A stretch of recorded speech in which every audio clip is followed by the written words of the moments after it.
Shifting focus now to Israel. It is in the grip of unrest once again. Tensions are rising in the West Bank. There are growing attacks in Tel Aviv. In the last 2 weeks, 13 people have died. Scores have been injured, and the violence was expected to subside during Ramadan, but that hasn't happened. Over the weekend, 5 more people lost their lives. Now, what explains this spate of violence? Our next report explores.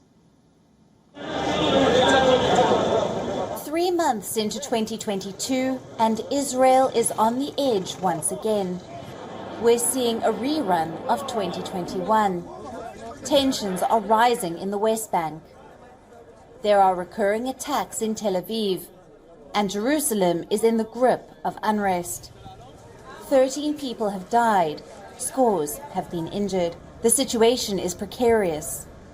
How did things get here? It all began on the 22nd of March. A Palestinian man killed 4 Israeli citizens.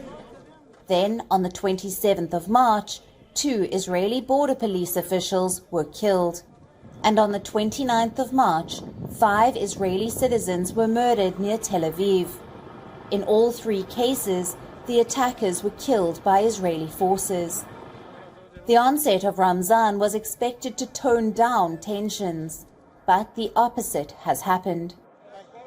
Last Friday, there was another attack, this time at a bar in Tel Aviv. A suspected Arab gunman killed 2 Israeli citizens. Within hours, he was traced down and shot dead. During the night, hundreds of policemen were patrolling the streets of Tel Aviv to find the attacker. We went from one home to another, also on the roads. Around 5:20 a.m. in the morning, here at this site, the police spotted the terrorist. When he saw us, he opened fire on us. Then we neutralized him. The Israeli Prime Minister has described these attacks as a new wave of terror. He has promised to make the attackers pay and declared the beginning of a new offensive. We will get wherever is needed, whenever, in order to cut off these acts of terror. The state of Israel has gone on the offensive. And the offensive has indeed begun. On Sunday, 2 Palestinian women were shot dead in the West Bank. In a separate case, a 17-year-old teen was killed by Israeli soldiers. Israel says they were all perpetrators of terror. The Palestinians say the killings were an act of revenge. They've hit the streets to protest. Demonstrations are being held in Ramallah, Bethlehem and Jenin. يعني الأمور متجهة أصلا نحو التصعيد، الأمور متجهة نحو المواجهة.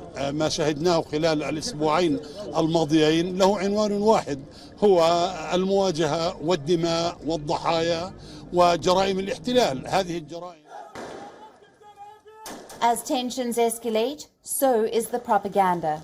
Reports say the Palestinian social media has been flooded with messages calling upon people to pick up arms against Israel. Militant group Hamas has also sprung into action. It's issuing warnings to Israel, threatening rocket attacks. The timing couldn't be worse. 3 major religious festivals are overlapping this month: Ramadan, Easter and Passover. Muslims, Christians and Jews. They're all expected to hold processions in the days ahead. Israel is a powder keg. WION, now available in your country. Download the app now. Get all the news on the move.